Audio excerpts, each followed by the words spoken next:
All right, good afternoon, everyone. Good afternoon. Hi, Professor. Hi, how are you? How's everybody? Hi, Professor. All Good afternoon. right, good afternoon. How are you? All right, so let me check how many are. We have 7 people here currently in the Collaborate, and then, oops, in the discussion board, let's see, how many are there? Okay. No, no, not.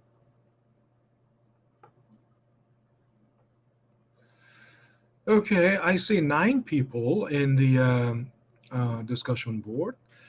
Okay, some of you, most of you got your homework one um, back, right?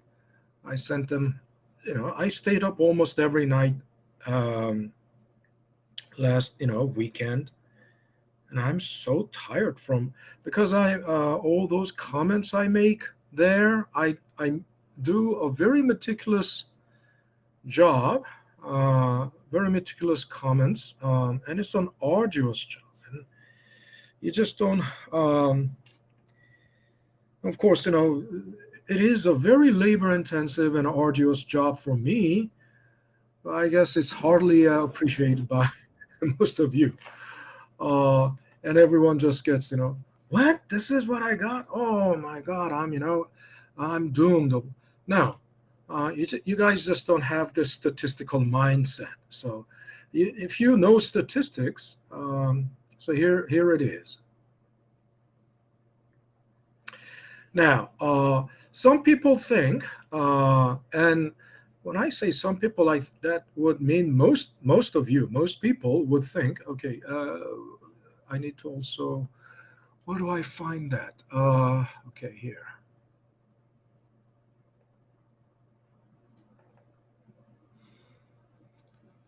So most people, oh, okay.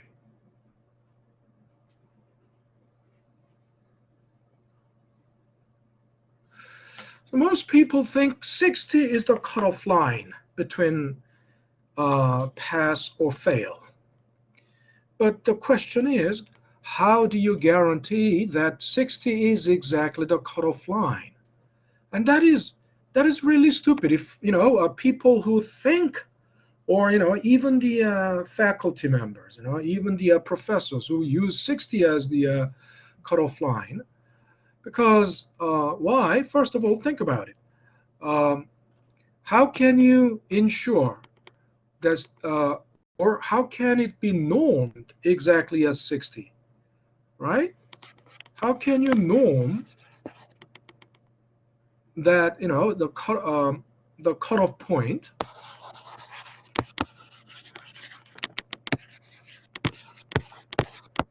right? How can you norm that cutoff point at 60? Can it be consistently held all the time? And now think about it. Um, there's no way this can be consistently uh, the cutoff point all the time. And if you think about it, it all depends on how difficult the test is. Isn't it right? If the test is very difficult, if the test is very difficult, the distribution will be, I mean, if it is on a scale of 0 to 100, right? If the test is on a scale of 0 to 100, you think, 60 is the cutoff point. But, think about it. If it is very hard, uh, if the test is very hard, most of the distribution will be somewhere here. Isn't that right? If the test is very hard, most of the distribution will be, most of the scores will be distributed between 0 and, like this. Almost nobody will be in here, right? On the other hand, if the test is very easy, almost all the distribution will be somewhere there. If it is very, very easy, almost all the distribution will be here. Almost all the scores will be distributed there, right? But then, think about it. This is meaningless.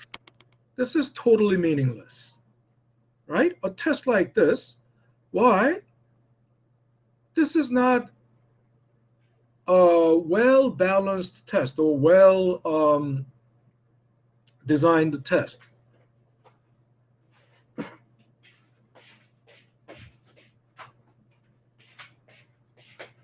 This is like giving an elementary school test to the college student or graduate school student. If you give an elementary 6th grader math test to a graduate student majoring in math, they will all end up here. Isn't that right? There is no way of, distinguishing. There's no way to discern who is better, who is worse. On the other hand, if you give a graduate school level test to a middle school student or a high school student, the distribution will be all here. You understand?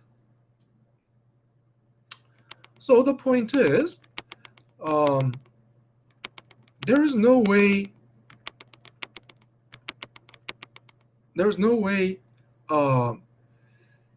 to ensure that the distribution will be like this, and this will be really the cutoff point. I mean, the way, and hardly, let's say below 60, less than 10% of the class can be found, below 60. I mean, this scale will work well, but there is no way you can always norm it exactly here, right? I mean, the level of difficulty is not something you can really scientifically implement with the scientific exactitude, right? There's so think about it. What is important is what is the mean, and what is the distribution, what does the distribution look like, and what is the mean of the distribution, right? So think about it. If okay, this could be 60 and this would be 50, right? So if the distribution is like this, mostly if the distribution is like this, right? Where is the mean? And if the mean is somewhere here, 25, let's say 25 is the mean of the distribution. Then if you got something like 40, you're way above the mean, right? Average means, mean means average, right? And if you are above average, that's something good. And if you have taken at least, statistics, math 150, you would know what is the standard deviation. Okay? Our question is then, what is the standard deviation if you got 40, and if the standard deviation is 20, 25 above 20 will be 45. And so think about it. One standard deviation above mean, statistically, there is only 16%, right? Only 16% of 14 to 16%. Okay. So let me in statistics, around one standard deviation, there is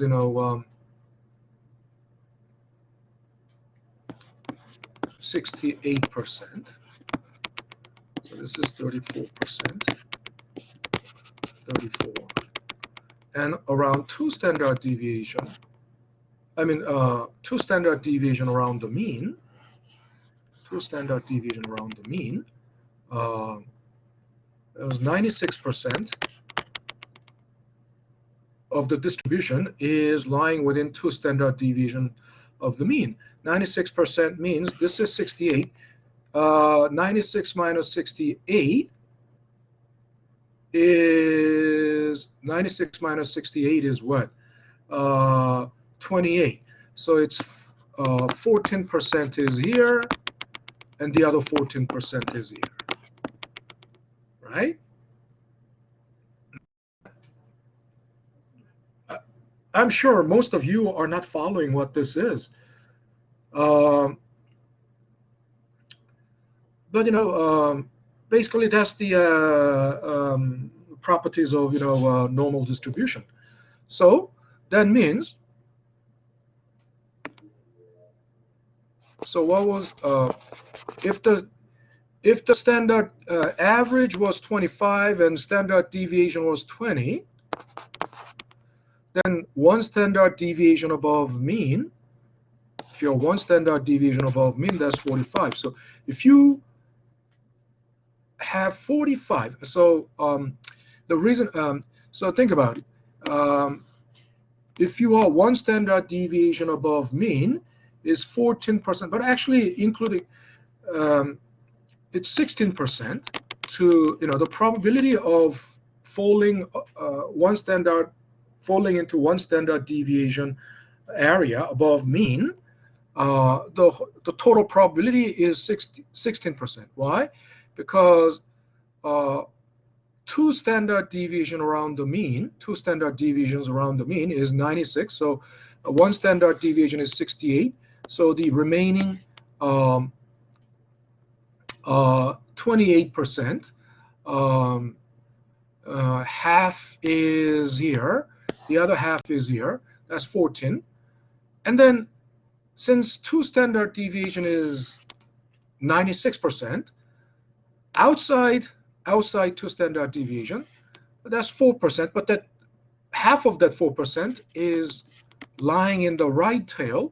The other 2% is lying in the left tail. So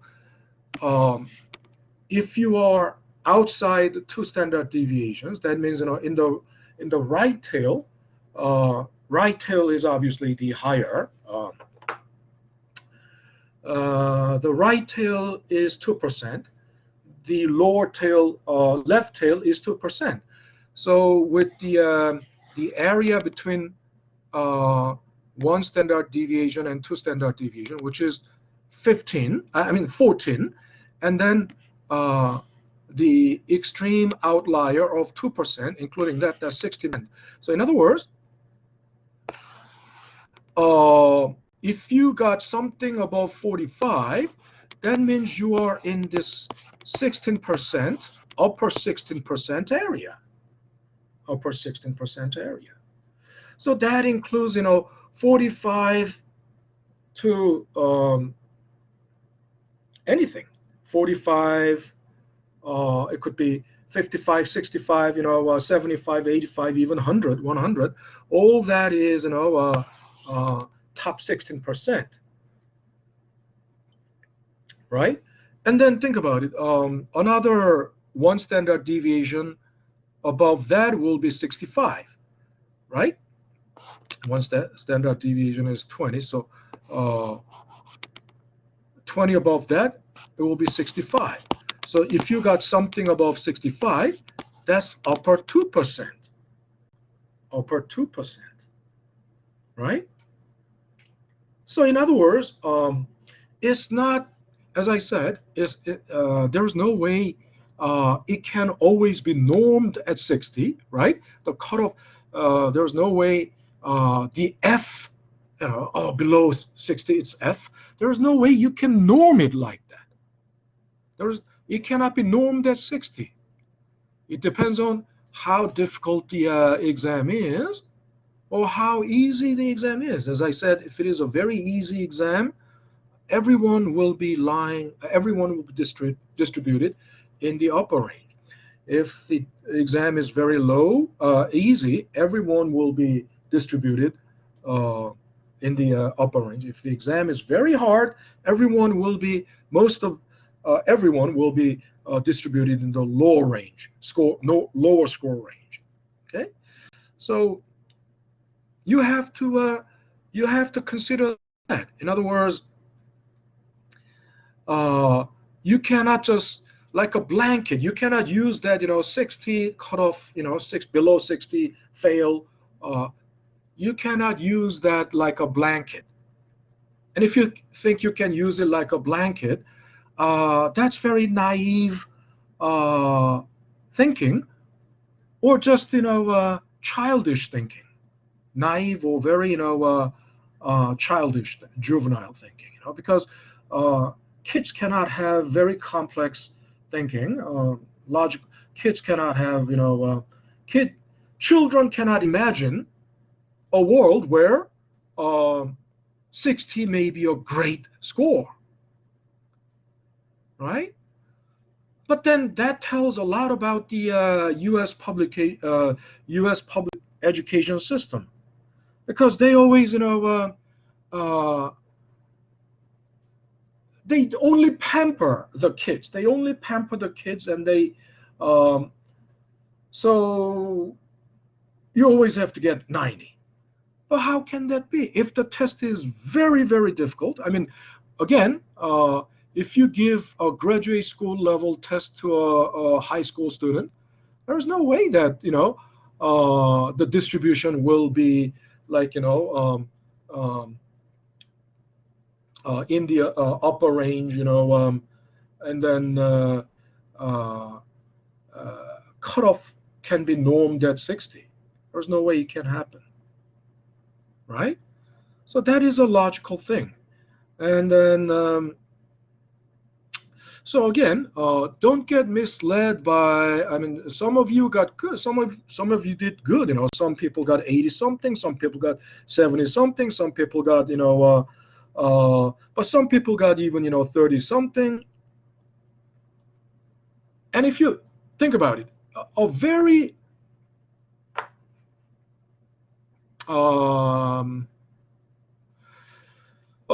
equitable distribution, a very objective distribution will have, we'll see these scores lying, if it is scale of 0 to 100, the average should be found somewhere near 50, isn't it right? If it is an unbiased test, unbiased, what does that mean? It's not too difficult, it's not too easy, right? So if it is an unbiased test, then the average should be somewhere around 50, right? So even 60, if the average is somewhere around 60, that's close to unbiased test, but it is still slightly biased towards easy, right? In other words, yeah, think about it perfectly. If it is perfectly unbiased test, half of the distribution should be only half of the population should lie above the mean, and half of the population should lie below mean, right? So that's the idea. And you think, oh, 50 is bad, No. Think about it. Instead of this, instead of scale of 0 to 100, what if we use the scale of 0 to 200? If you use the scale of 0 to 200, where should be the average? If we use a scale of 0 to 200, what would be the average? What do you think?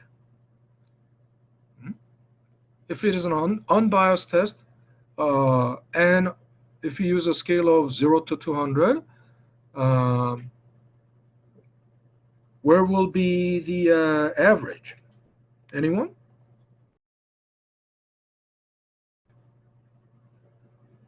It's just logical thinking. Oh. Wouldn't the average be somewhere around 100? Right? Previously, on a scale of 0 to 100, if the average was 50, then on a scale of 0 to 200, the average will be 100. Right? And think about it. IQ test is exactly something like that, isn't it, right? Isn't IQ test exactly something like that? The only reason average IQ is somewhere around 100 is because when we test a lot of people, of course, that's called sample, and because the entire, there's no way we can conduct IQ test with the entire population of this Earth, right? We just use, samples. Sample size is, at least, decent enough, right? At least, I wouldn't know, but, at least about 60 to 70% of the world population have, had their IQ tested. And then from that, data, but, what they found was, yeah, if you are, the average IQ is somewhere around, like, most people are somewhere between 80 and 120. That means, this is, I would say this is like 2 standard deviation. In other words, 96% of the population, 96% of the population, entire world population, are somewhere between 80 and 120. So if you are above 120, it's an outlier. And if you are below 80, it's also an outlier because you belong to upper 2 percentile, not 20%, upper 2% or lower 2 percentile, right? So then also think about it. I mean, since most people would have, when they take the IQ test, they will have something like, somewhere between 100 and, 120. Everybody feels, comfortable. Everybody feels happy. Well, and what was Einstein's IQ? I think Einstein's IQ was like 190. So he's extreme outlier, right? But again, even above 120, 125 is like, IQ of 125. That's like, upper 2% area. Or could be, maybe 3%, I'm not sure. But, and people take it as granted that 100 is a cutoff line. But no, 100 is not a cutoff line. I mean, actually average IQ is somewhere between, 80 and 120, 85 and 125, or, so, and then we scale it down to, so think about it. IQ test is really an unbiased test, right? It's not too easy, it's not too hard. I mean, for some people it may be hard, for some people it may be easy, but about 50% of the population or sample that took the test will lie above this, about 50% will lie below this. So then it's fair, unbiased test. I mean, that's the reality. I mean, and then most people, 96% tested will be distributed or lie within this range, between 80, 105 and 125 or 80 and 120. But think about it. So, but if the IQ test has a scale of 0 to 100, not 200, what would be the average IQ? I mean, where would, it would be found somewhere around 50. Don't you think average IQ will be found somewhere around 50? It will be like, between 40 and, 60. That's where about 95 to 96% of the people are distributed. And then above 60, below 40, that will be like, upper 2 percentile, lower 2 percentile. Okay? So think about it. It's a matter of scale. If we use the scale of 0 to 100, Einstein's IQ would be somewhere here. It would be 95. And then would you say Einstein is stupid? Huh? Einstein's, I don't know. I just saw somewhere, read somewhere that Einstein's IQ was like, near 190. But if Einstein's IQ was 190, if we scale it, if we put it on a 0 to 100 scale, he would be something like 95 or, a 90, right? So again, it's a matter of scale, and you think, and on an unbiased test, not too hard, not too easy, we'll have a distribution like that. Most people will be here, right? I haven't run the statistics on the result because I just finished grading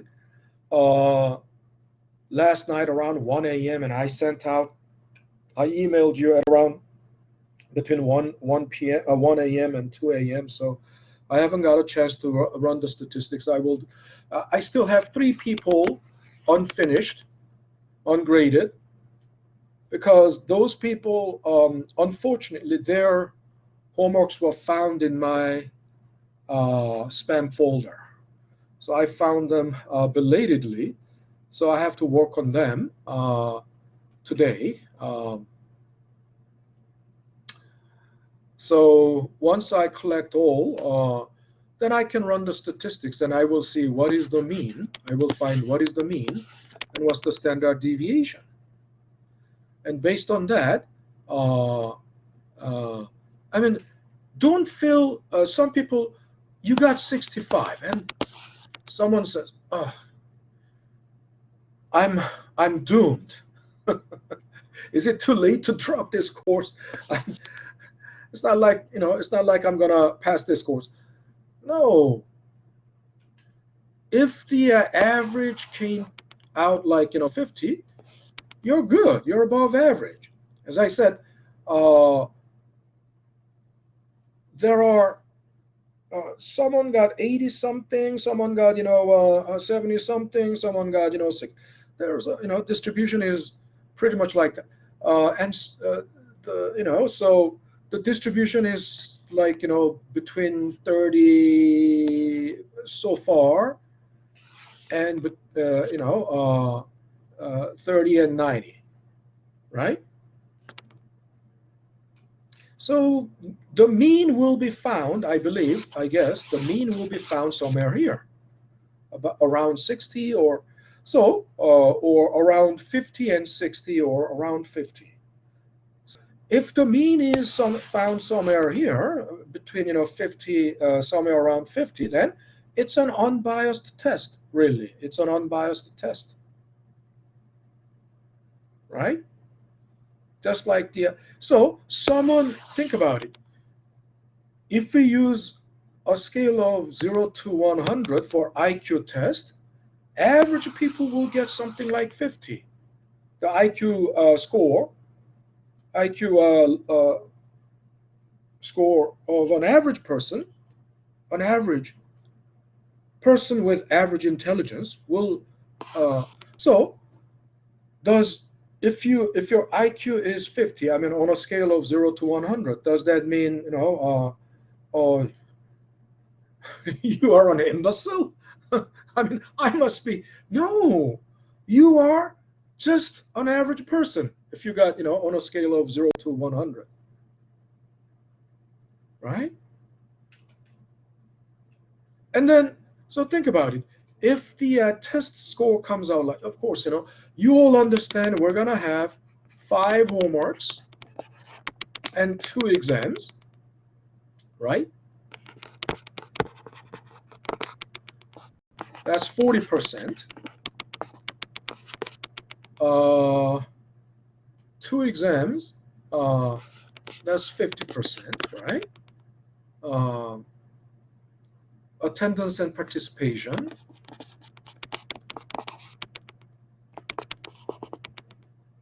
that's 10% plus, 10 plus, right? Because attendance alone would be 10%, but you have participation, so participation can be, a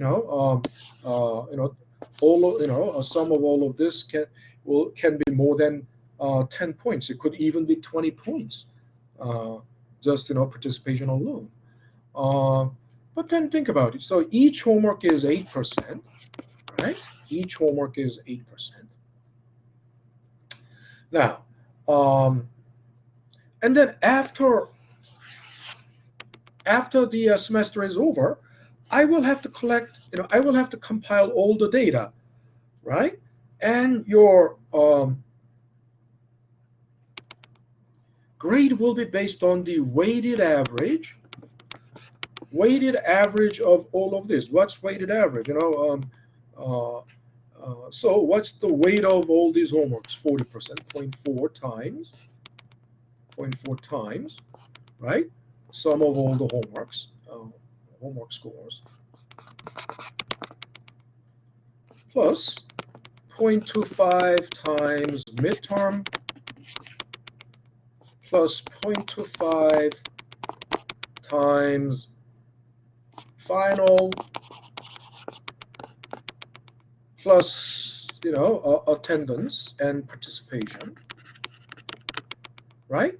If you got 100 in all of this, 100 in all of this, 100 in all of this, good participation, I mean, you didn't participate at all, but you attended all the classes, then every day, each day, it's 0.25 times, 4 days, 5 days, is it? 4 days times 5 weeks. That will make 10 points, exactly. So the weighted average will come out exactly as 100, right? Let's say this wasn't 100, this wasn't 100, but still it will come out to something, right? And so these are weighted averages, and I will take mean and standard deviation of I will take mean and standard deviation of all those weighted averages.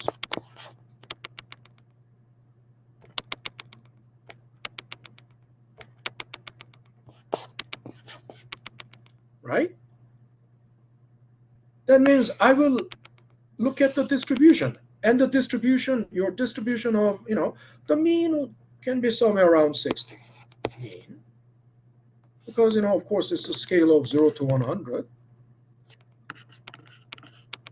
So depending on if the mean is 60, most people will be there. There'll be highest, occurrence around 60. And then depending on that, and what is the standard deviation? If the standard deviation is 15, 15 above 60 is 75. 15 below 60 is 45, and so that means about 96%. 68%. I'm sorry. 68% is almost 70%. So 7 people out of 10 will lie here, will be distributed. And one more standard deviation, another standard deviation above mean will be 90, isn't that right? 17 plus 15 will be 90. One more standard deviation below that will be 30. So then 14% will be lying here, another 14% will be lying here. And including this area is 2%, right? So this is 16%. So the point is, someone who got average, that's a person with an average intelligence. So can 60 be a cutoff point for fail, cutoff point for pass or fail? I mean, you are still someone with an average intelligence. If your weighted average is something like 58, 59, still someone with an average intelligence. And it would be a very stupid thing if you fail someone with an average intelligence, right? Just because 60 is a generally accepted cutoff line. So once again, you have to look at it statistically, not because it cannot be normed, right? Once again, that cutoff line cannot be normed at 60, right? It cannot be normed at 60. And once again, in an unbiased test, it's only expected that the mean will be somewhere around 50, right? But again,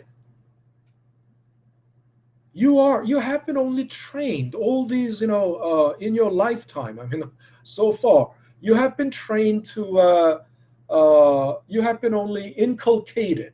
You've been inculcated to perceive 90 as good, and anything below 90 is bad.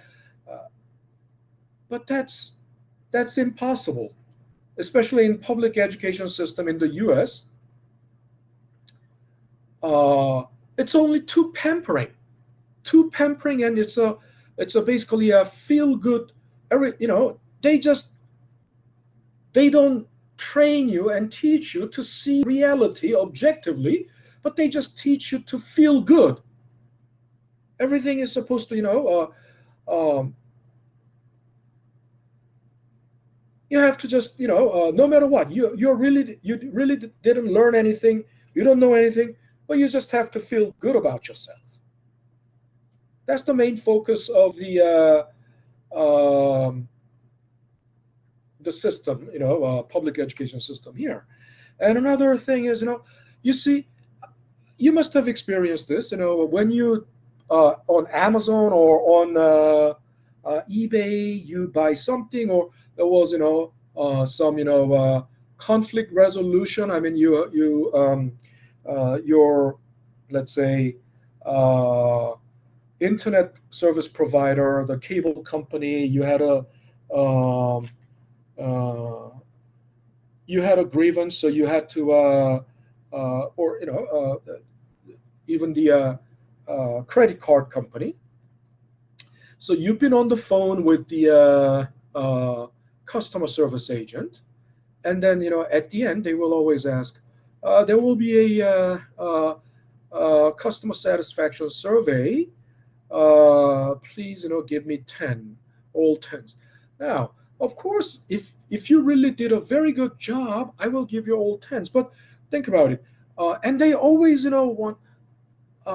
If you don't give 10, they always ask. I mean, it's online. In the online formula, what was the reason you didn't give 10? I mean,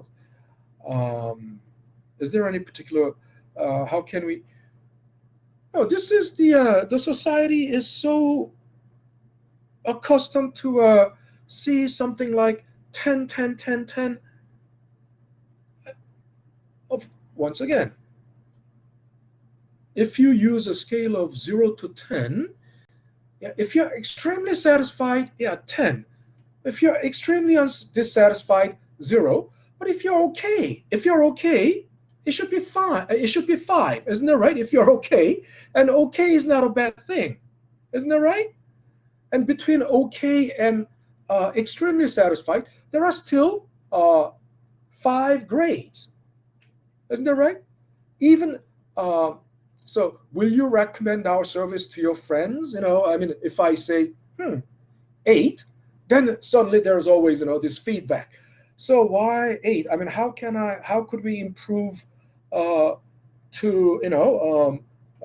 so that your response will be 10? Look, if I gave 8, that's still very decent, isn't it right? 8 is very decent. I mean, anything above the mean, anything above the average is very decent, right? Above average is decent still. How can you be 100% satisfied? Um, if you are,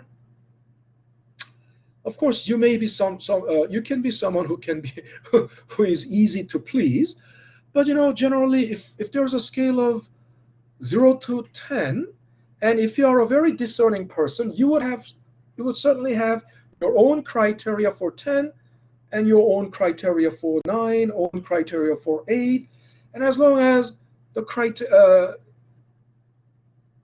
it is above average, I think it is still decent. I mean, um, um, 10 would be wonderful, but even if it is not 10, depending on that, customer service agents, I mean, he or she could have done, a job of 10, but even if that wasn't 10, even if it was 8, still, a very decent thing.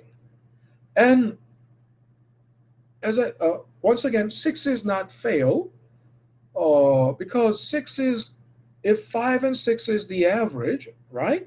So anybody with average intelligence, average intellect, and average ability, the majority of us will score 5 or 6, right? Not everyone can excel and outshine like 9 or 10. Then think about it. If everyone gets 10, there's no it's not meaningful. I mean, there can be no grades like A through D. If everyone can be 10, if everyone scores 10, that means everyone is A. And what's the meaning of A? A doesn't have any meaning. Isn't it right? A only means average then. Right? It's only because all those, helicopter moms or soccer moms, they always have to have, their kids have to always get 10. But they don't realize, I mean, some of their kids may be 10, but they cannot accept their kids may not be 10. Sometimes, their kids may get 6 or 7, but that's still okay because 5 is the average, right? In an unbiased test, 5 is the average. And so that's the idea. Um, uh, what is important is the distribution, and what is the mean and the standard deviation of the distribution, right? And just like the IQ test, most of us are distributed somewhere between like 85 and 125. You cannot, unless your IQ is, like Einstein, 190. And even if you're just uh, as long as so even if your IQ is just about 130, still you are in like top 15%, top 14, 16%. And my grading is totally statistical. If you are somewhere in like top 14, 15, 14%, that's the cutoff line for A. Okay? That's the cutoff line for A. And then it's, distributed like that. And then, so around the mean, because what should be like 0.25 standard deviation, one quarter standard deviation above quarter standard deviation around the mean, above and below mean. So quarter standard deviation means, so that is pretty, so think about it. People within, quarter standard deviation of the mean, and as I said, mean is the people, mean means someone with average intelligence and average ability. And then that someone with average intelligence and average ability deserves at least median grade. What's a median grade? Between, we have grade between, from A through B minus, right? So obviously, someone will get, if you are in this upper, range, upper distribution, top, 15, 14, 15%, and somewhere, between 14 and, next percentile area, we'll get A minus. The median, because there are 9 letter grades, A through D minus, right?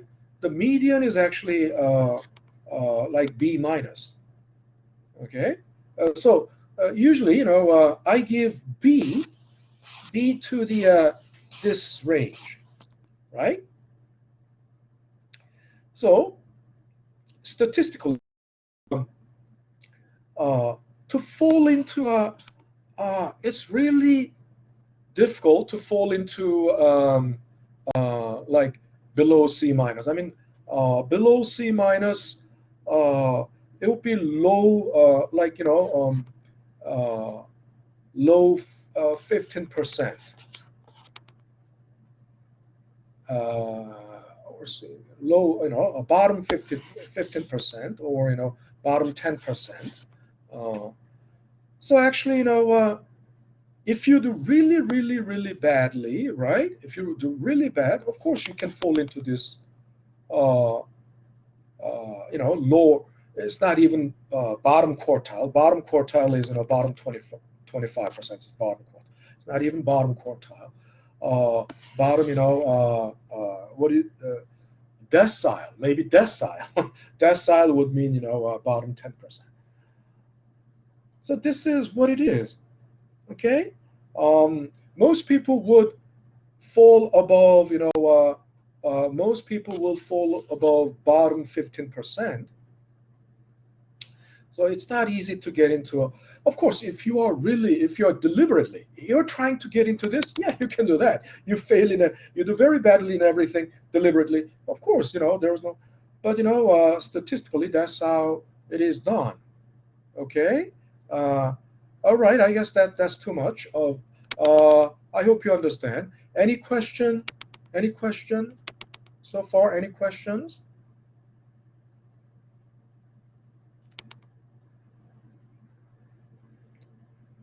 Okay, I'm sure my microphone was working, because if my microphone wasn't working, somebody must have already said something.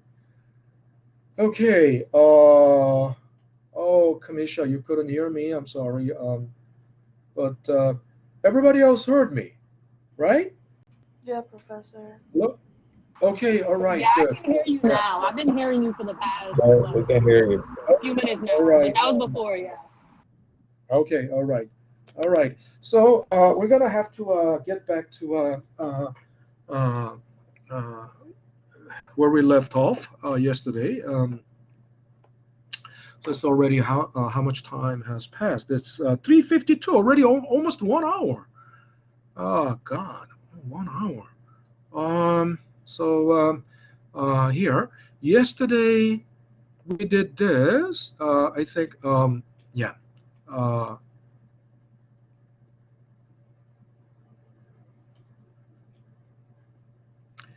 Present value of annuity, we didn't.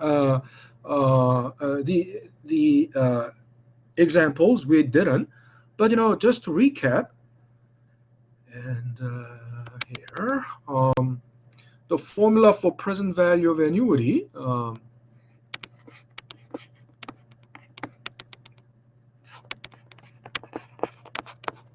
Payment over R minus payment over R 1 plus R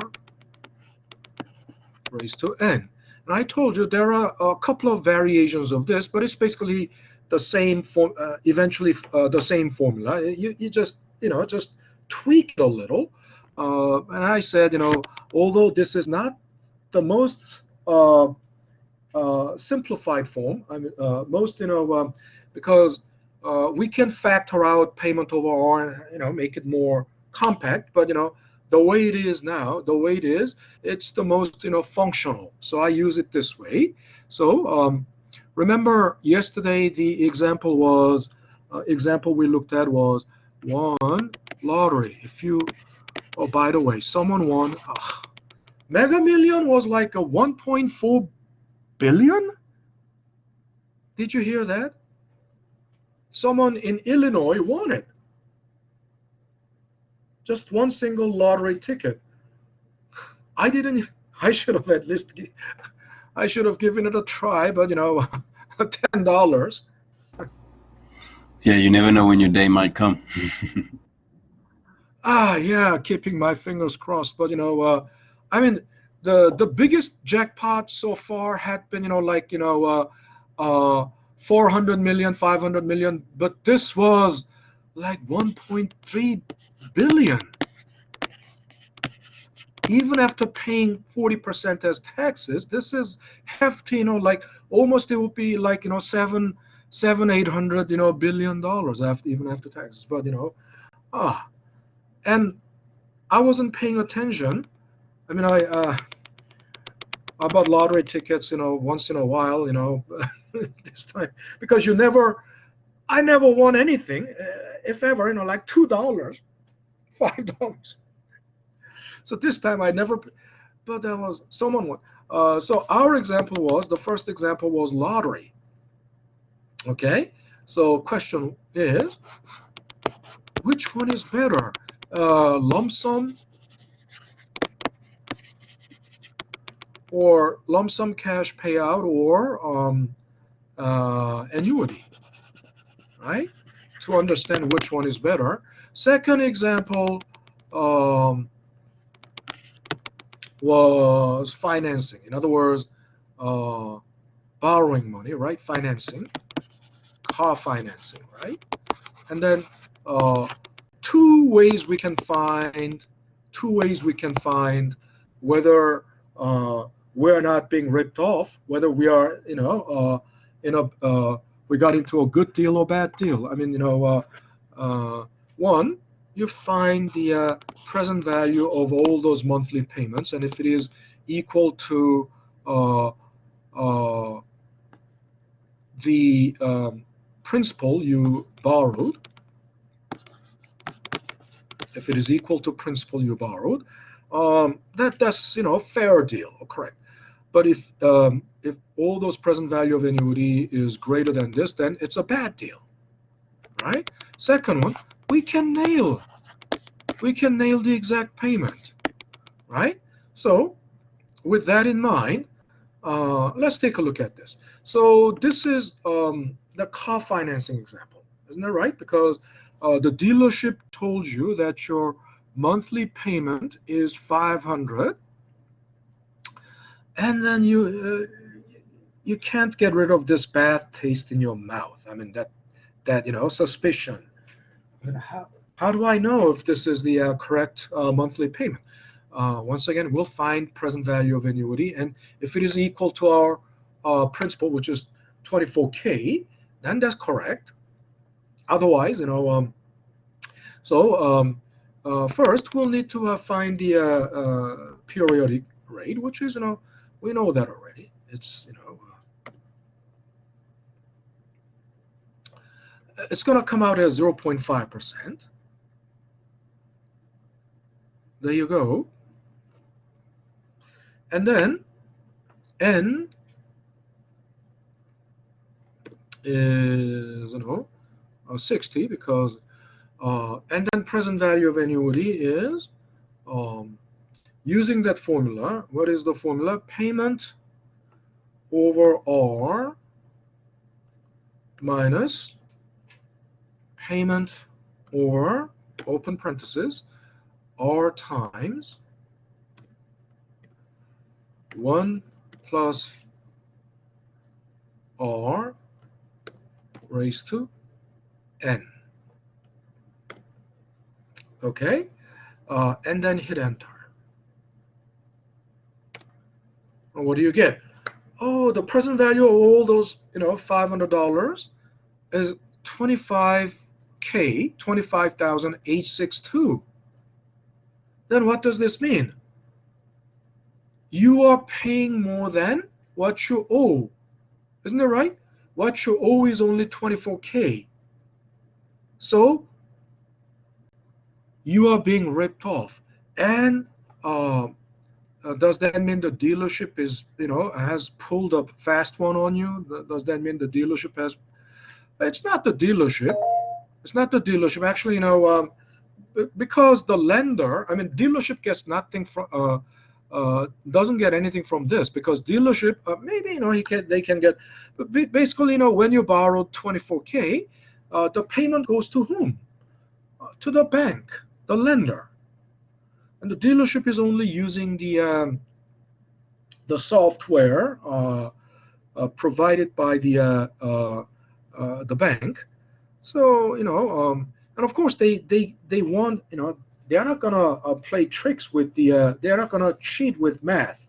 First of all, if they play with if they cheat with math, it can be easily verified, because someone who suspects can hire if he's not a math person, he can hire a math expert and crack this. And these days, with all these financial calculator soft apps, right?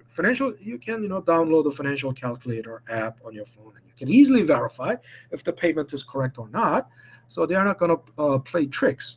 But what if by some defect or error of their program, you can still find out if that is the case. And this is how you do. And the rest of them, this $20,000 payment case is the lottery example. If you won the lottery and if you choose the annuity, then do we choose the annuity or do we choose the lump sum? Once again, if the present value of annuity is greater than lump sum, 6 million, lump sum is 6 million in our example, right? Jackpot is 10 million. And if you choose lump sum, you pay 40% as taxes, and so if the present value of all those annuities are greater than 6 million, then you go for lump sum. If it is less than 6 million, then if it is greater than lump sum 6 million, then you go for the annuities. If it is less than 6 million, you go for the lump sum, right? And you don't have to do this all over again. You can simply copy and drag it, right? And then here, if you do that, I have two scenarios. One, if the interest rate is 6%, right? And two, if the interest rate is 1%. Now think about it. If the interest rate is 6%, the present value will be not that much. It will be low. Why? Because the interest rate is being used as the discount rate, right? So when, think about it, discount rate, in other words, it is in the denominator. The discount rate means, I think about it. Oh, anything.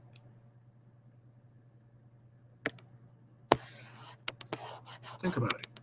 If this goes up, anything that makes the denominator greater will pull down, right, the whole fraction. So this will have to go down, isn't it right? The bigger the denominator, the smaller will be the whole entire fraction. And the opposite is true. For example, then if denominator goes down, the whole fraction will go up. Isn't that right? And it's also the same thing. I mean, let's think about even, just single cash flow model. Present value is what? Future value over 1 plus r raised to n. So if this goes up, if r goes up, the whole, denominator will go up. If the whole denominator goes up, the whole fraction goes down, right? So it's just, simple law of the math, mathematical law. So think about it. When when interest rate is like this, oh well, obviously the answer is we go for the lump sum because this is way below $6 million. But when interest rate is something like this, present value is greater than 6 million, so we go for annuities. All right, does that make sense, everyone? Does that make sense? Yeah. Professor, quick question. Yeah. When you just did the PVA on that, could you show me a way, or would you recommend doing it with PV function too? Oh, you mean like from the Excel's From the built-in function? formula, Yeah, Excel's built-in from Excel's built-in function. yeah. No, I don't recommend it Oh, you don't because recommend it? I don't recommend it. Okay. Why? Because it's like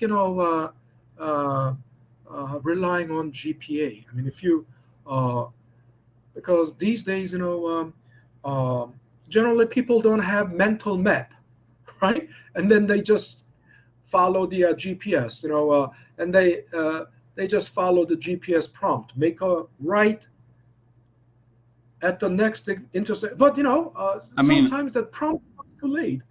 I mean, yeah, especially for those that don't really know.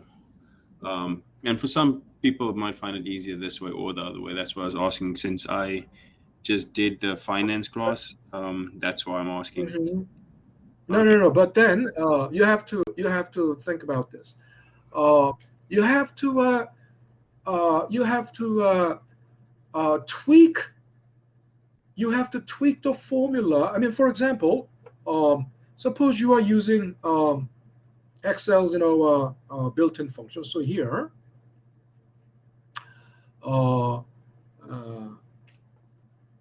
let's do it here. If I do it here, I'll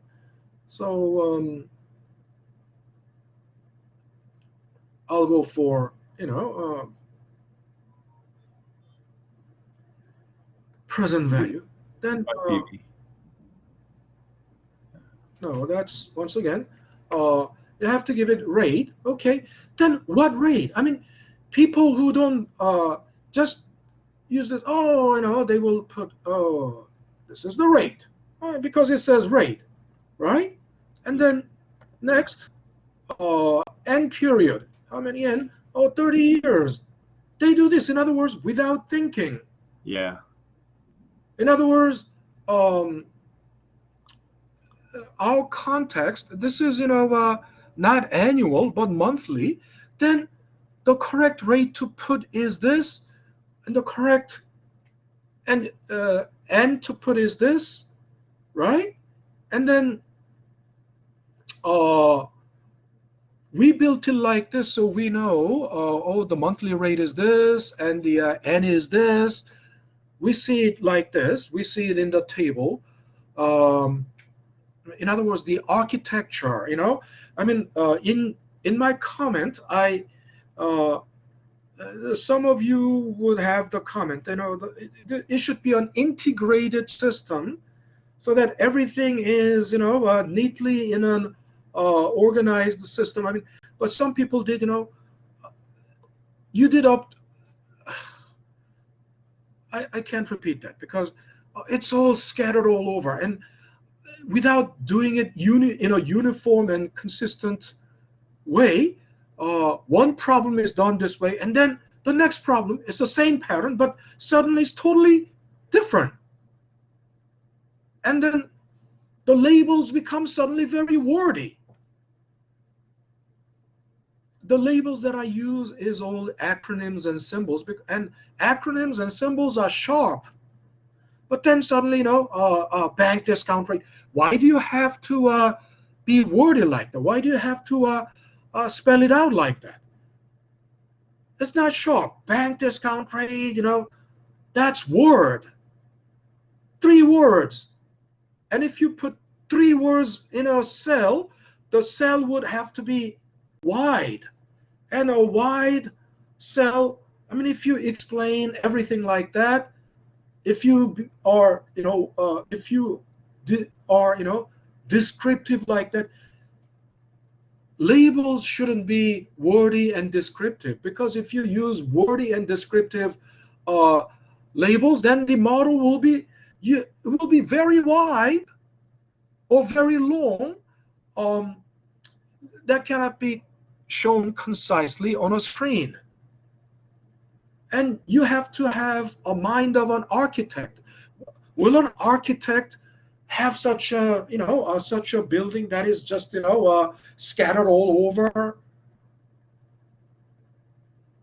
An architect would build it like it has to have some unifying principle based on there's a common area that can be shared by everybody. In other words, something like you don't have to build exact or ordinary year table everywhere. It can be built. It can be put in one location and can be shared by different problems, right? Without repeating all that all over again. I mean, that's like when an architect builds a building, there's a common area that can service every unit, right? So think about the architectural design of your model, and then with just as long as the parts LU10-1A, and there are like 5 parts to that problem, and then all those problems can share one single row of labels, right? You don't have to have label for every part. That is redundant, right? It's like in your building, right? There can be one single like a power distribution room or power cable room or whatever, and that power room or server room. I mean, in a building there will be a server, and that server room, one server room serves many different departments, isn't it right? Not every department needs to have their own server room. Make sense? That's efficiency. And then each let's say server units, let's say in the server room there are multiple servers, and one server deck or rack serves 7th floor. Another server deck serves the 6th floor, and so on. And you don't have to. You may name the server deck, but you don't have to name name it like in a two-wordy way. I mean, the server deck would have, if it is serving 7th floor, you can just name it, uh, uh, 7, right? Or F7 or A7.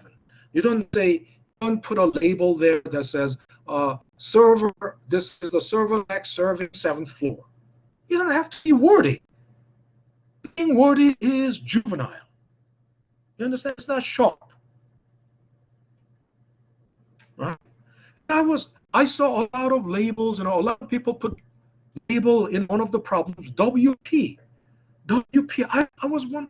What is WP? And I figured out. And Warren's proceeds, because in the problem, the guy's name is Warren. Do you need to have the name there? Doesn't matter. Warren or Elizabeth doesn't matter. It can be Mr. X, John Doe, Jane Doe. What is WP? I mean, I told you the symbol for proceeds is D. We simply, and if you feel uncomfortable, D doesn't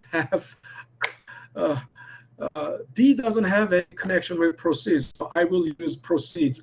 Fine, just put proceeds, but don't write like Warren's proceeds or Elizabeth proceeds. How stupid it is if you put like or rather like how childish it is. Like in elementary school, in every problem there has to be a name, right? Jack and Jill went to the store, candy store. Jack had $5, Jill had $8. Candy bar is $2. How many candy bars can Jack and Jill buy? I mean, should there be a name? Should there be a name like that? That is child. For child's world, But you guys are above 20. I mean, names don't matter. Mr. X, right? That's enough. And then, okay, so it's taking, again, if you use Excel's built-in function, you have to keep in mind, in this problem, in this context, 0.8%, 0.08% is the periodic rate.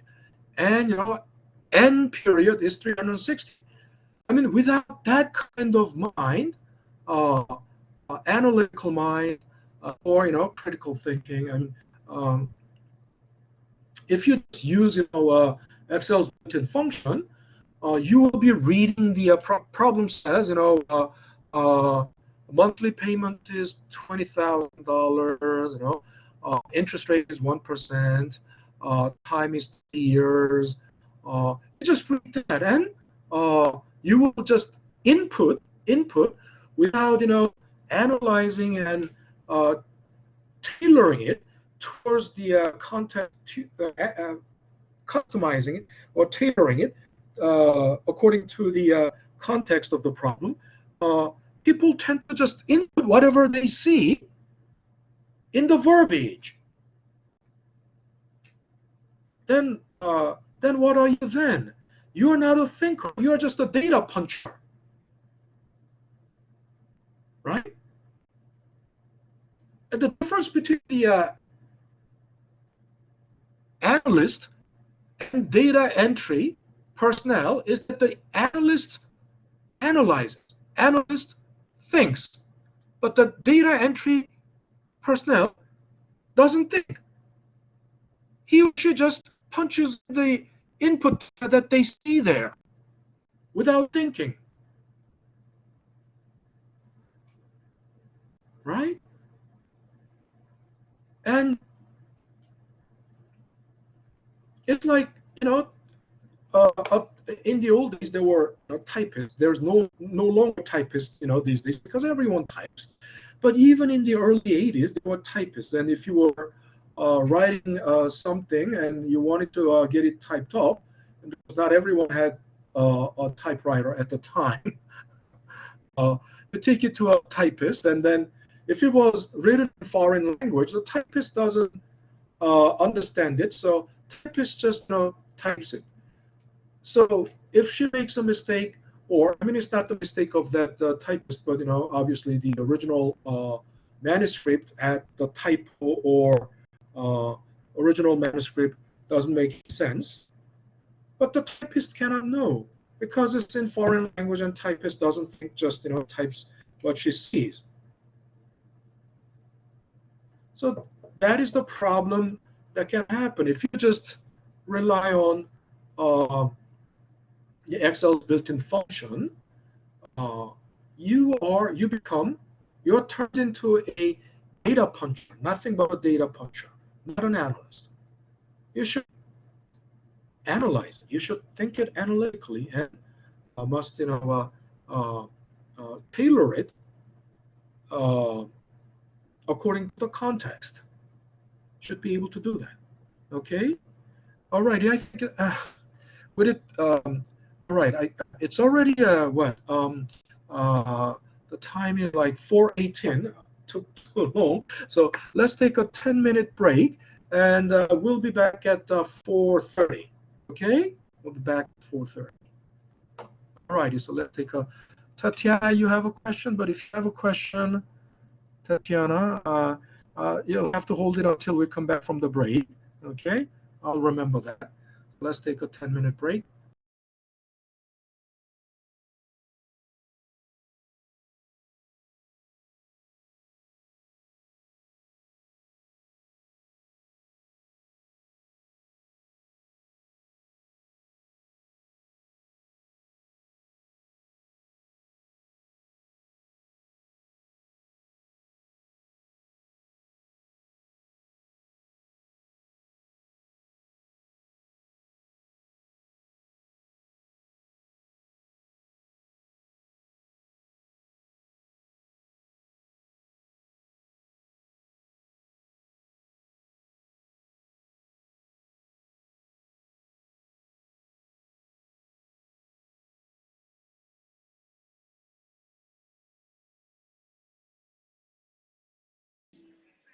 Professor? Hello?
All right, we're back. We're back.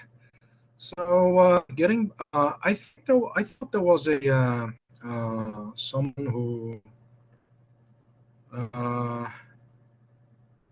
think Tatiana had a hand up. I don't know. You can. All right. So where was I? Yeah.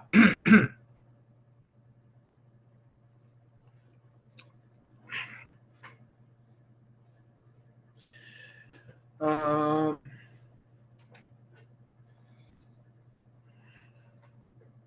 so our next example, so here we now understand, okay, um,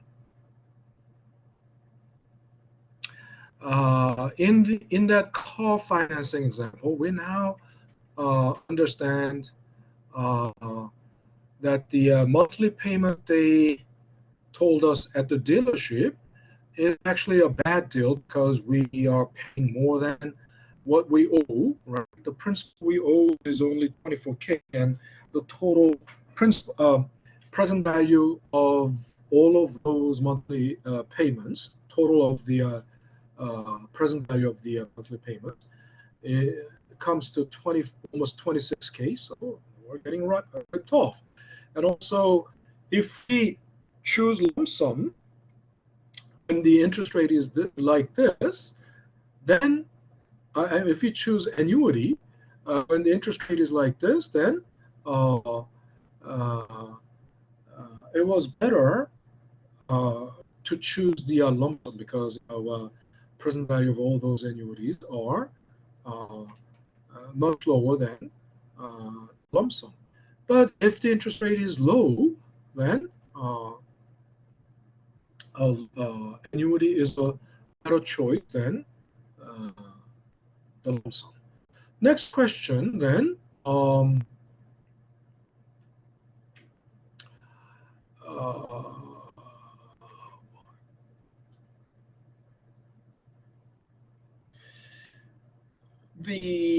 suppose you have a okay. I'm gonna skip to this example. We can do it later because in this example, what is that? Um, this example is exactly the question we had in mind. So, what is the correct payment? I mean, can we nail the exact payment? Yes, of course. I mean, in that car financing example, um, because uh, the principal is only 24K. In other words, because that's what we owe the bank, right? And then uh,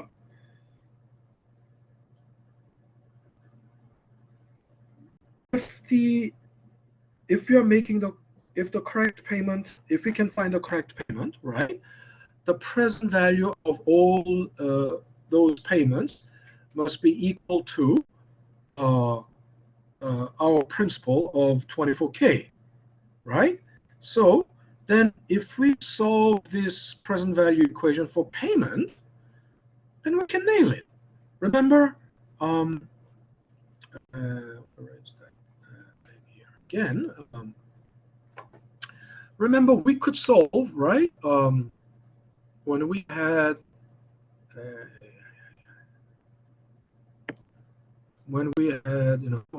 compounding formula, right?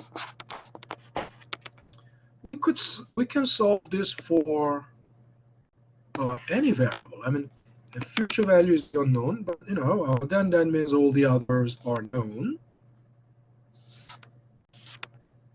But if principal is the unknown, right, or present value is the unknown, we can solve for it, right? If R is the unknown, yes, we can solve for it, right? We can solve the equation for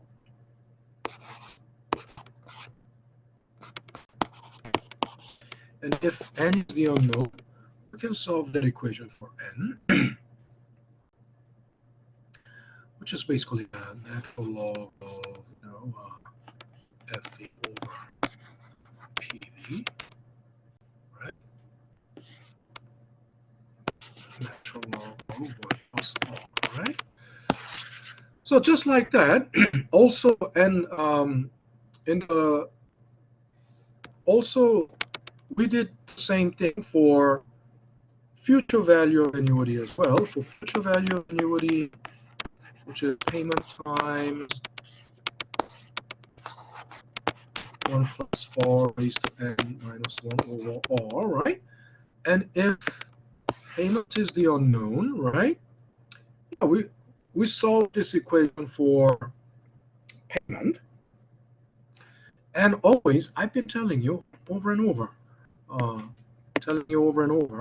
that the key to solving any equation is identifying z equals x times y structure. And future value of annuity was already in the structure. So solving for payment is simply then future value of annuity divided by the thing in the bracket. In other words, we all know dividing by something is exactly like multiplying by the reciprocal of the thing in the bracket. Reciprocal of multiplying. Dividing by a fraction is the same thing as multiplying by the reciprocal of that fraction, and the reciprocal of that thing in the bracket is then just flip it, right? R over 1 plus R raised to n minus 1. Okay, and also we for R in annuity we have to use a rate function in the because that's the only way. Rate function in Excel, rate. And then for n also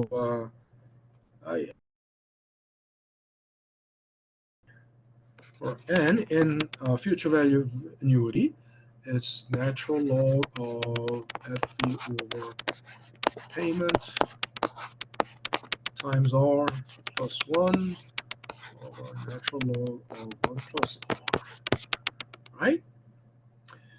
Now, for present value of annuities, right? Our question is, okay, so what is the correct payment? And then from this formula, right, we have to extract payment. I mean, to solve it for payment, we should turn it into a z equals x times y structure.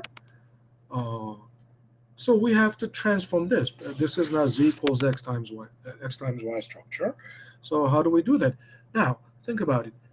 We want to solve this equation for payment, right? So payment should be like x, and then there should be the rest of it. So how do we do that? So if we think about it, we can factor out payment. If you factor out payment, the first term will be 1 over r. The second one will be 1 over r times 1 plus r raised to n. There. Okay. Then I'll have to. Okay. So again.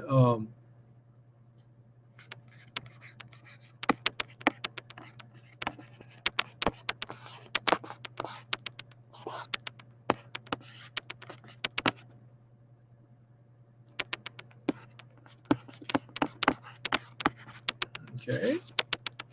Now this is roughly z equals x times y structure. We can make this y more concise, or more I mean this doesn't look that good. So we can still use it like this, but this doesn't look that good. So is going to be then, look into this. I mean, we can find the common denominator, and the common denominator between the two, of course, is r. But you cannot combine these two terms into one by r. You have to, in other words, when we have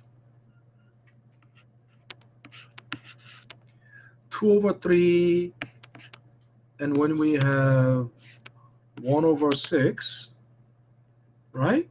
We can combine these two because the it's a common multiplier. Common multiplier between the two is 6, right? 6 is or maybe because 6 is 3 times 2, right?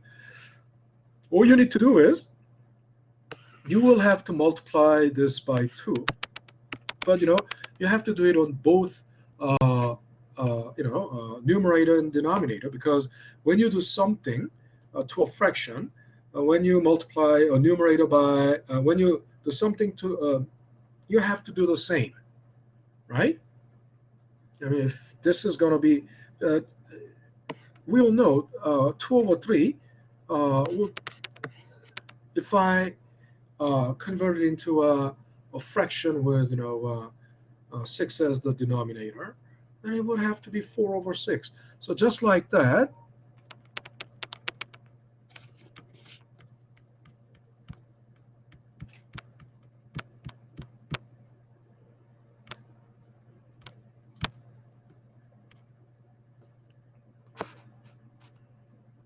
okay, just like that, I will have to the common multiplier is r times 1 plus r raised to n.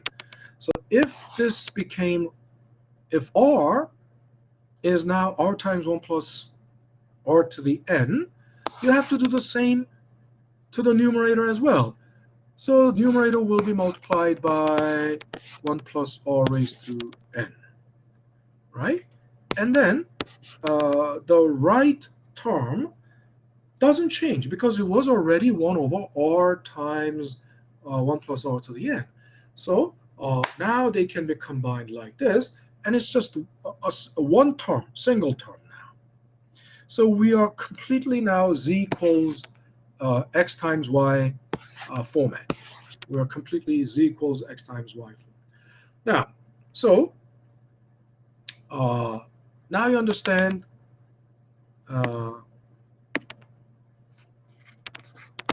we can PVA is 1 plus r raised to n minus 1 over r times 1 plus r raised to n. Okay, so since this is z equals x times y structure, right? If you want x, in other words, that's payment, right? Solving for payment.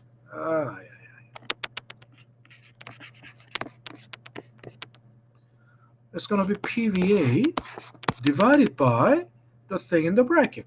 And again, dividing by a fraction is the same thing as multiplying by the reciprocal of it. Reciprocal is raised to a -1. That's not -1. I hope there's nobody that thinks that is -1. That's not -1 raised to -1. That means it's the reciprocal. And that's PVA times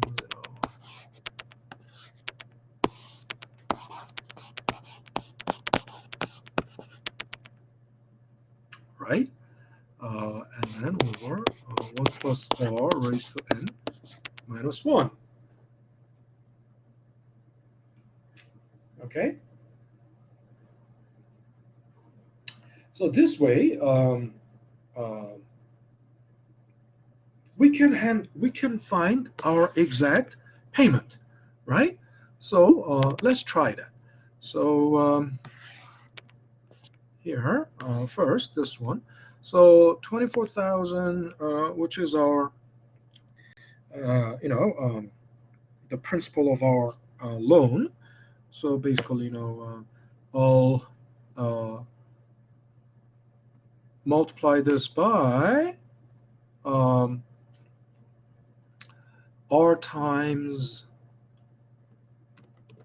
1 plus R raised to N, and then divided by open parenthesis N 1 plus R raised to N minus 1, close parenthesis.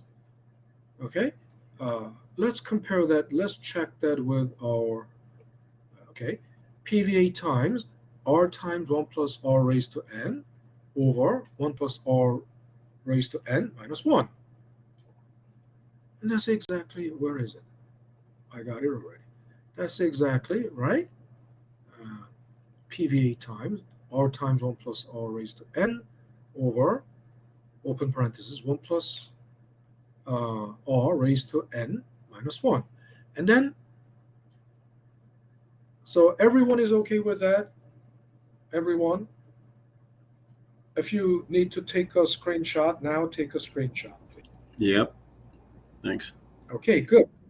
And then, if you hit enter, so our correct monthly payment is $463.99.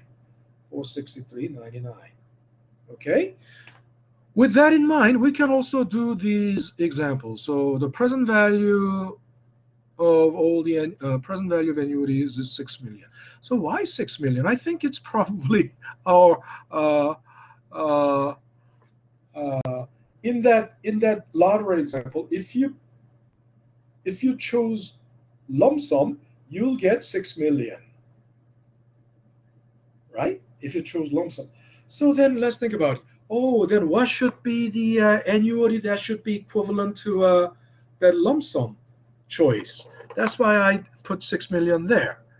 So, okay, what kind of monthly payment would make our annuities equal to that lump sum payout choice? So then we don't need to. Come on, how do I copy? And then I'll just paste here.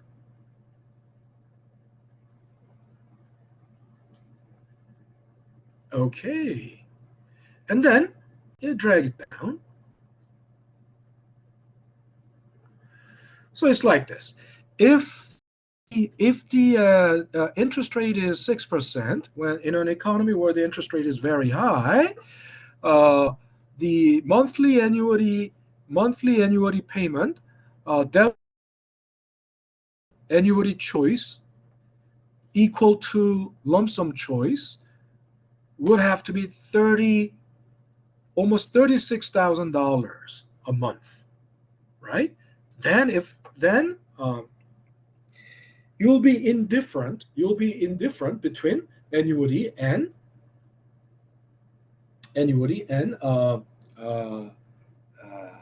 lump sum. In other words, indifferent means it doesn't matter. You know, isn't that right? Indifference means it doesn't matter whether it's annuity or lump sum. Of course, if this payment that's almost 36,000. If it is greater, then of course you still go for lump sum. You still go for the annuity. You will go for the annuity because it's greater. Now, and so the present value of all those would be more than 6 million. Now, in an economy where the interest rate is this low, just about $19,000 would be equivalent to, will make your annuity equal to lump sum choice.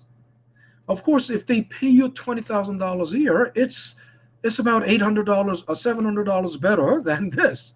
So of course you go for the annuity in that case. Okay, does that make sense? Now, so this will take us to a very interesting thing. So I'm gonna have to let me delete everything here. So what we're gonna do next is something called amortization. Amortization schedule, amortization table.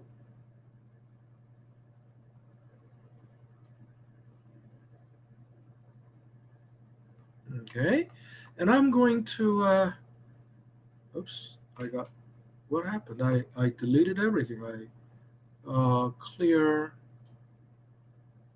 the contents. What happened? Clear the,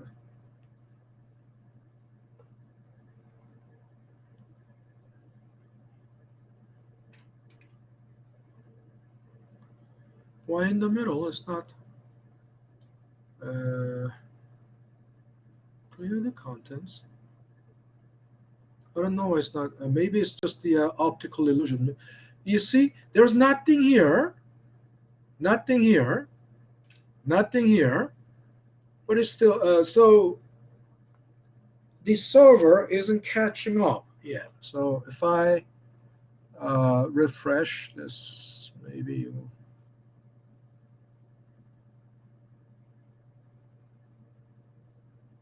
yeah, nothing there, okay? And let me highlight this.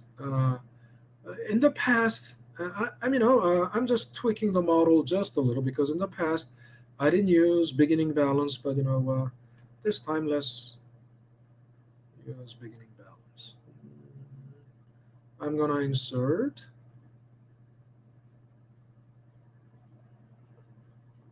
Boom.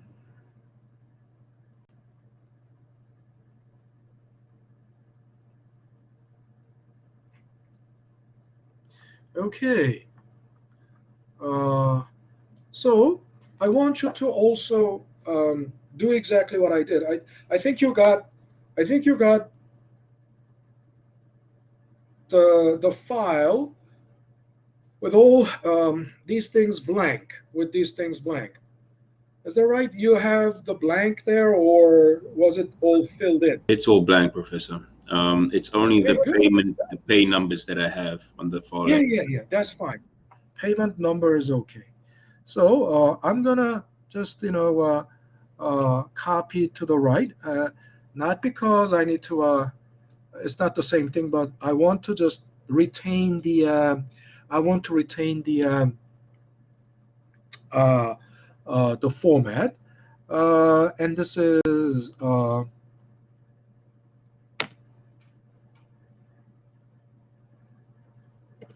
Maybe this would be easier to understand. Beginning P principal balance, and I'll call this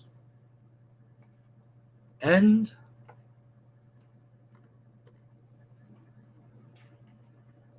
ending P balance.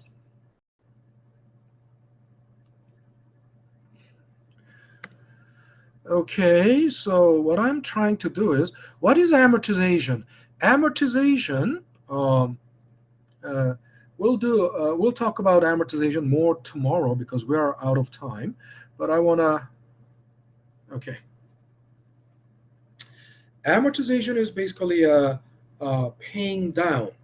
Now think about it, paying down the debt. So suppose we bought this car. But the car was financed, right? The car was financed. So that means every month you will make this payment, right? You will make this payment for the next 60 months. Then 60 months later, you will have to pay it off completely. But over 60 months, this is your principal, right? At the beginning. But this principal will go down little by little, right? Because every month, this monthly payment will consist of partial principal, partially principal, and partially interest. Remember the LU 10-3 U.S. rule. That was simple interest example, and in that case, the guy is making a sporadic payments, but every time he makes the payment will break into interest and principal, and then the principal will apply to uh, the principal balance, and the principal balance will go down, right? So it's just like that. But unlike that example, in that example, you are making the payment is sporadic. Sometimes, an irregular amount. The amount paid is irregular. But this is an annuity. I mean, think about it.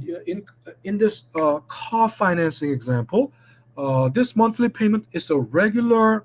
It's annuity. It's regular amount at regular interval. In that case, your principal balance will decline decline in a decaying pattern. It's not a constant amount every time. It will be but anyway, your principal balance will go down, and by the end of the 60th month, month 60, by the end of the 60th month, your principal balance will have to be zero, because you will have paid it off. So we want to basically see amortization schedule basically shows how every month how the payment breaks down into principal and interest, and what is the remaining principal balance, and how that changes over time. So that's the amortization schedule. And then to do that, I'm going to have to first I will you see already here 20 row 23 jumps to 27. That means I collapsed, right? Row 24 through 26, I collapsed those rows, because I don't want them to get in the way. So, and then I'm going to freeze pane, so that by freezing pane, that means, you go to view and then freeze panes, right? Freeze pane, just click that. That means, just like the window, that shouldn't, I'm gonna unfreeze. Okay, so it should start from there. In other words, I should see at least, I should be able to see what's in row 23. And then if I freeze pane here,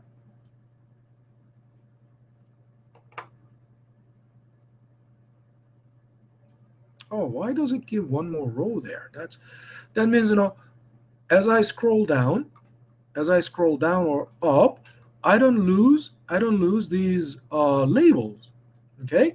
Now first, then payment number. Of course, there are 60 payments, so you'll have to enter 1 through 60. But you might say, oh, so do I have to enter all of those, manually? No. I wouldn't make you do something tedious, I mean, we are using Excel, and then, Excel does things in a smart way. Excel is smarter than you think, so it can guess your intention. So first, all you need to do is plant a few seeds. You plant a few seeds of numbers, so 1, 2, 3. Then Excel understands, oh, you're going to now generate a series of numbers, but those numbers are integers, and they have interval of 1 between them. So you highlight those 3 cells and you drag it down.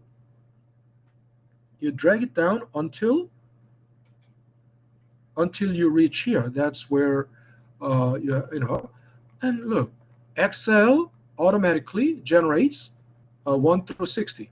Now, of course, you don't see it here because it's my system. I mean, because I'm using Office 365, which is a server somewhere there, which is a cloud server somewhere, uh, uh, managed by Microsoft. It's not on my computer, so it will take some time. But and then if I refresh, then I will see it. Yeah, it's there. So Excel understands your. And then next,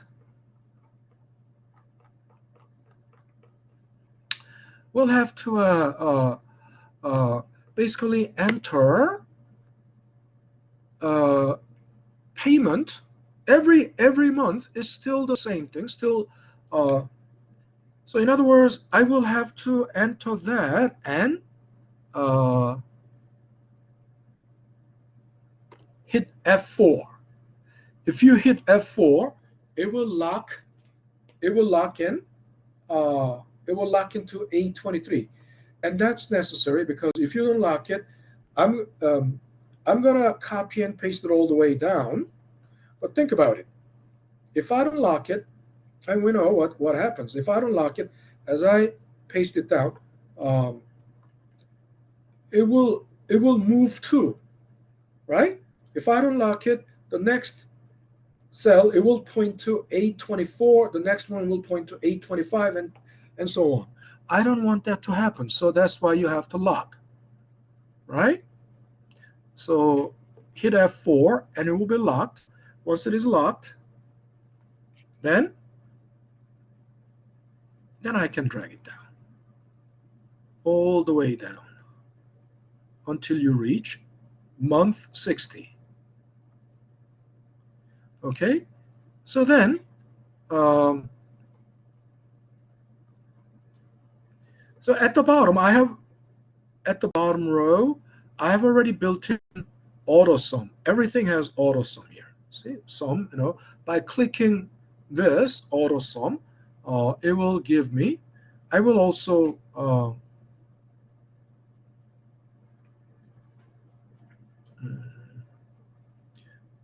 bring it here, which doesn't really matter, but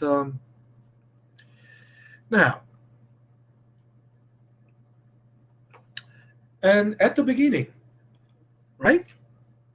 At the beginning of the first month, in other words, time zero, at time zero, what is the beginning principal balance? What's the principal balance at the beginning of month one? Anybody? What's the principal at the beginning of month one, the first month? What's the principal we owe?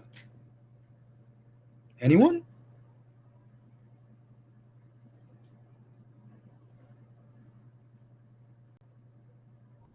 No one? Now think about it. Yeah, 24,000. Who said that? 24,000. Who said that?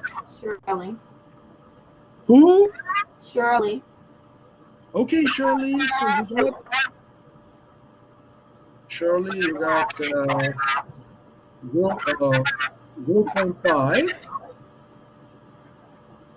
0.5. Okay, now you can unmute your microphone. Okay, yes.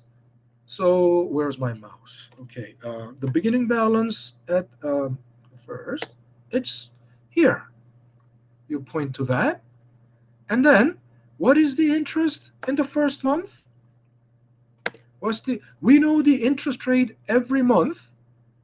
We know the interest rate every month is this, right? And every month, since I'm going to copy and drag it down, we will lock it too. We'll lock it because we don't want it to change. What is that? It's in E23, not 12. Okay. So interest in the first month, we pay 0.5% of what? This is a very important question, but some people always give the wrong answer. We pay 0.5% of what? Would it be from the beginning? Would it be from the beginning month? Yeah. But so we pay we pay 0.5% of what? What? Of the 24,000. Yes. And who said that? Tatiana Pringle. Okay, Tatiana. So Tatiana, you Professor, got I also don't have any service. I'm still in the hospital with my grandmother, so I don't have any service. I've been trying to tell you that. okay. All right. Sorry to hear that. But fortunately, you are here. I mean, obviously, you can. Yeah, I'm here. You I'm can, here. I just want you okay. to know I'm here. You can. Okay. All right. All right. So basically, in the first month, you pay 0.5% of the principal balance, 24K. Uh, there you go. And then what? How much is the principal paid then? How much is the principal paid in the first month? Hmm? How much is the principal paid? Anybody? Re- Remember, from the U.S. rule, I mean, from the simple interest rate example, when you're make when you're making partial payment or whatever payment you make, that payment will break down into interest and principal, right? So interest is $120. That comes out of where? Interest of that $120 comes out of where?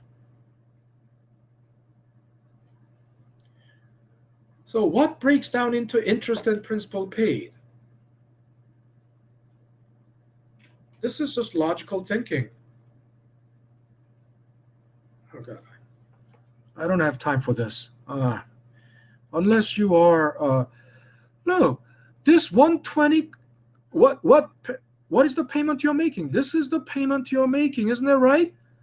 This is the payment you're making every month, and the interest comes out of that.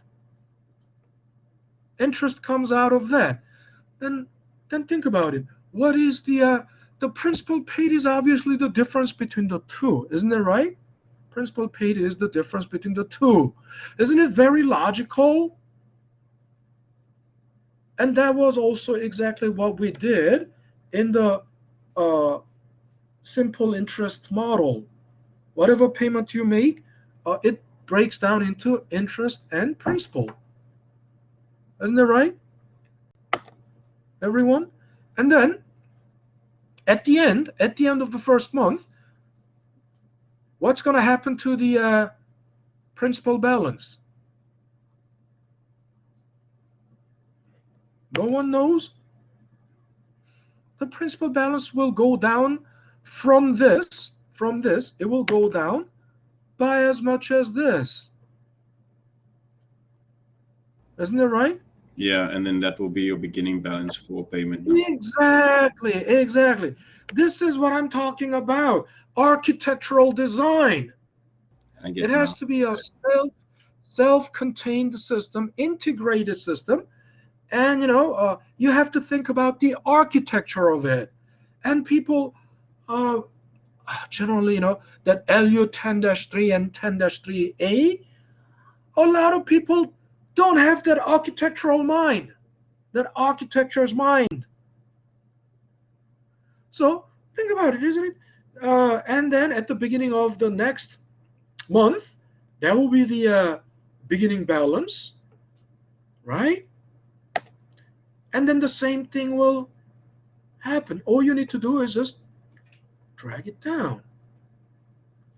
Okay? And then after that, we can just, I already dragged down 463, the monthly payments, but you can highlight all of them and just drag it down all the way until month 60. Then, okay, there you go. This doesn't really, this is not necessary because we don't. We finally arrive at the end of month 60. Your ending balance must be 0, isn't that right? Because you have paid off, the ending balance must be 0. And sum of all the principal paid must sum to 24K. It must sum to 24K. And this is the sum of all the interest paid. And then think about it. adding these two numbers, right? Adding this and this, sum of this and this must be equal to this, and that is the sum of all the monthly payments, right? And of course, sum of all the monthly payments must be exactly equal to sum of interest and sum of principal paid. So, and just check out the number. I mean, you don't have to just visually, oh, you add them up, that's going to be exactly this. So so it checks out. This confirms that our amortization schedule is complete. It checks out. Okay, it checks out. All right. So that's the amortization schedule. Of course, we still need to talk about amortization, tomorrow. I mean, but this is the schedule. All right. So that's all the time we have today. That's all the time. If you have any questions, please email me. I don't think I can answer any questions now because I believe I have someone booked for office hour. So starting at 5:59. I don't think I have. I cannot stay here very long. All right. So have a great evening, everyone. And I will see you guys tomorrow. Okay. Take care, everyone. Thank you, Professor. Bye. You're welcome. Take care. I'll stop recording.